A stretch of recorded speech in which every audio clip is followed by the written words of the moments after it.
In this video, we'll be looking at examples from 5.6. This will be like the first several. For the following equation, give the number of solutions, the possible number of positive solutions, and the possible number of negative solutions. Do not solve. We are not solving here.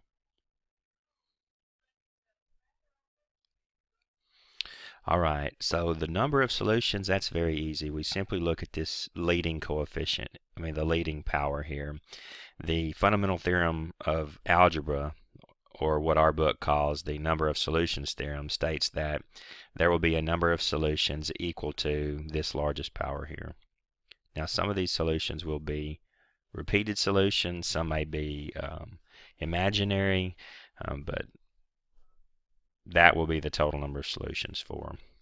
Now for the number of positive solutions, we simply look at the number of sign changes. So I'm recopying my equation here, 6x to the 4th minus 4x cubed plus 2x squared minus 4x plus 7.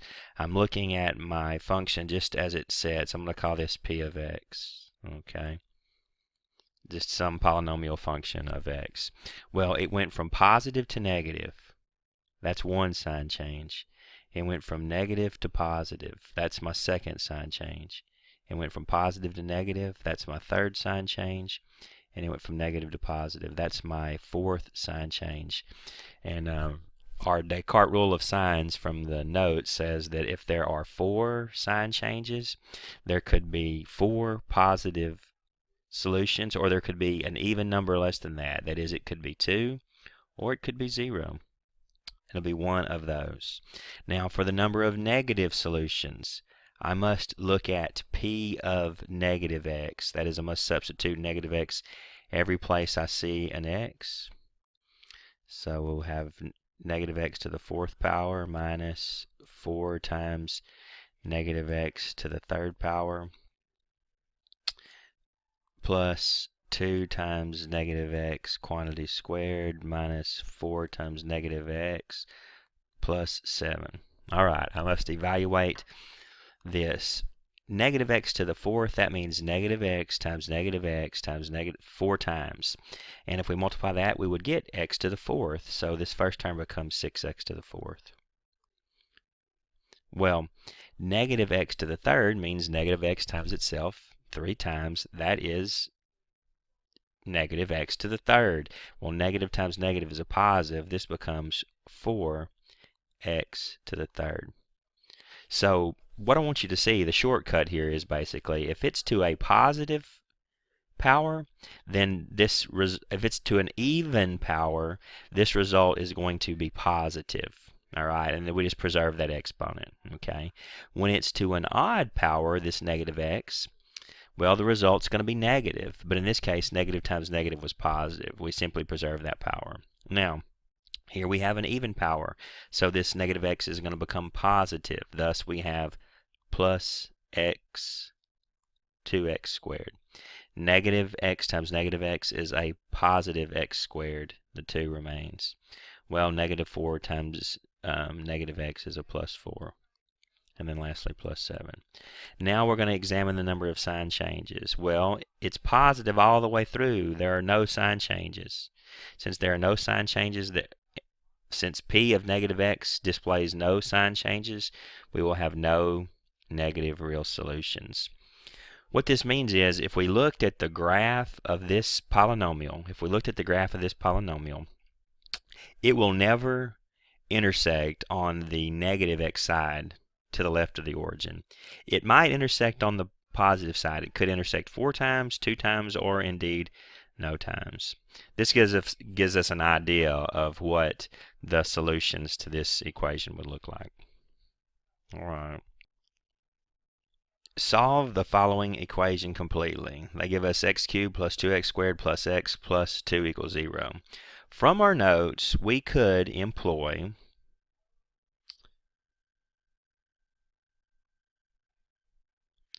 our rational solution theorem and come up with some possible values that could be solutions, and we could check them. But I'm going to demonstrate an alternative method graphically here. What I can do is enter this polynomial in my meta-calculator and graph it. So coming to meta-calculator, and I've entered in that polynomial, x cubed plus 2x squared plus x plus 2, and instead of setting it equal to 0, I have it set equal to y. Thus, I'm going to look for values where y is equal to 0. I'm going to look for x-intercepts. X-intercepts are zeros of the function, so now I graph this. I'm interested in where this graph crosses the x-axis. The x-intercepts are the zeros of the function, so here I see that x equals -2. That's going to be one solution to this equation. So I know one solution to this equation is x equals -2. Thus, the associated factor, if I add 2 to both sides, I get that x plus 2 is equal to 0. So this is going to be one factor. All right, by our factor theorem, or also by essentially our zero product property, we know if x equal -2 is a solution, then x plus 2 will be one factor. Will be a factor.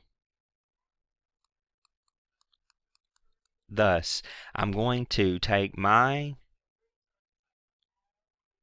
polynomial here and divide by x plus 2. So x plus 2 divided into x cubed plus 2x squared plus x plus 2. Alright, this is going to help us find the other solutions. So x goes into x cubed, x squared times. Multiplying x squared times both of these, I get an x cubed. X squared times 2 will be a 2x squared. To subtract, I change my signs and then add. This adds to 0 and this does as well, so I need to bring down my x now. X goes into x one time, plus 1. 1 times x is x. 1 times 2 is plus 2. Well, I can see, I don't have to bring down this 2. I can see that they are going to subtract. Changing, this goes to 0, and so does 2 minus 2. That goes to 0. So I have no remainder. So I see this is my other factor. So my factors of this polynomial, x cubed plus 2x squared plus x plus 2 equals 0, has factors of x plus 2. We figured that out graphically. And this new factor that we've figured out by dividing is x squared plus 1. Well,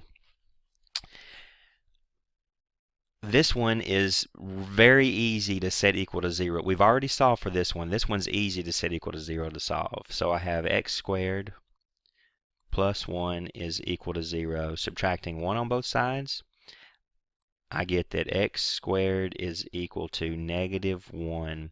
And I can take the square root of this, taking the square root of both sides. Square root of the left and square root of the right, I get x. And the square root of -1, that is our I. We say plus and minus I.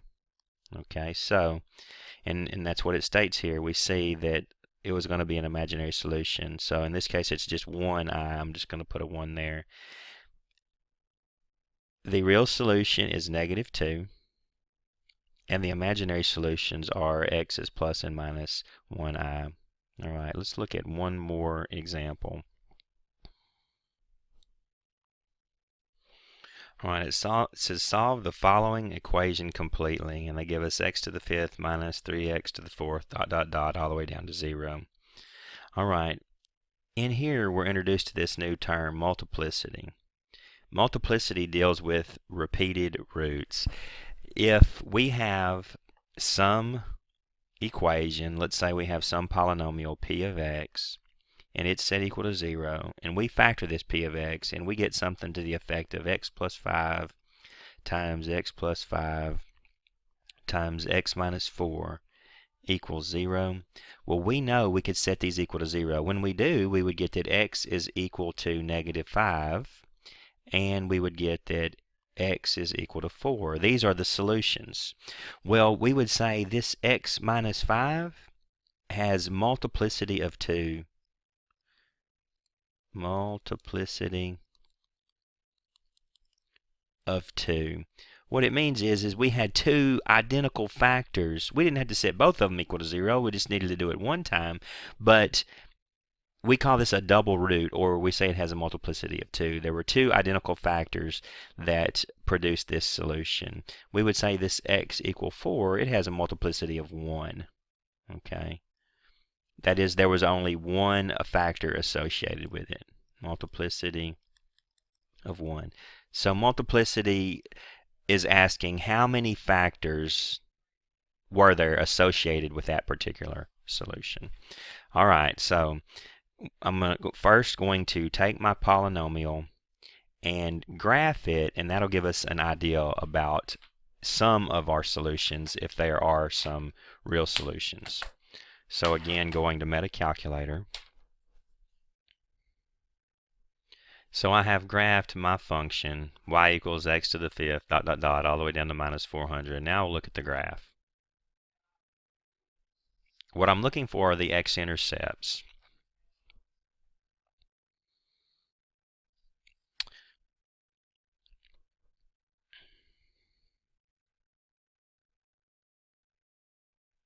And I see I have an x-intercept here at negative 4.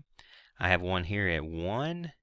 And I have one here at positive 5. But I want you to take a close look at this. This one at negative 4, I'm zooming in from negative 5 to negative 3 here. I'm changing my domain from negative 5 to negative 3 so we can look a little bit closer at that one area. All right. So here you can see it looks like a parabola in this section, all right? When you have this situation where the graph is increasing, then the graph is decreasing, and you have that intersection on the axis like that, well, that is going to be one with a multiplicity of 2. So I know that this solution, it's a double root, we say.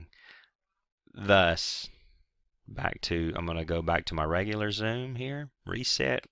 Gives me the regular zoom.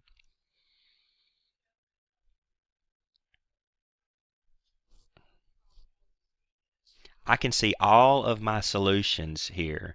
Going back to my question, it is x to the 5th. Thus, I know there are 5 solutions. Looking at my grapher, I see this is a solution of multiplicity 2. This one is going to be a solution of multiplicity 2. Again, you can see that decreasing, then increasing, the parabola-like look to this one, and this will be a solution of multiplicity 1. So, right, so one more time, my solutions are x equal negative 4, x equal 1, and x equal 5. I could come to the table and I'll see that those all produce zeros. Negative 4 goes to 0. 5 pairs with 0, and 1 pairs with 0.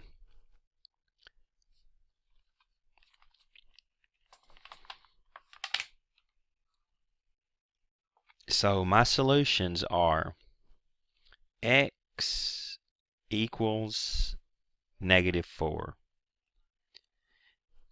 x equal 1, and x equal 5. These are my solutions. But negative 4 here was a double root, multiplicity of 2.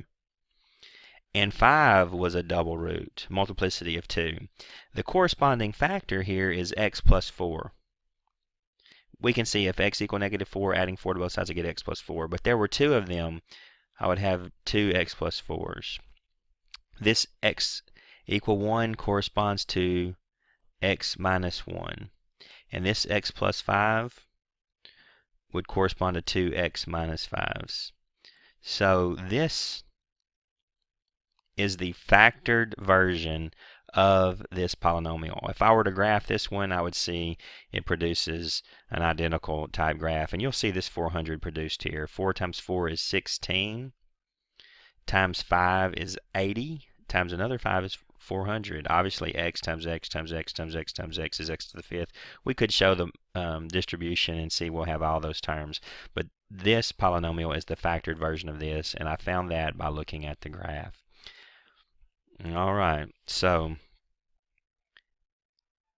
x is equal to -4 with a multiplicity of 2.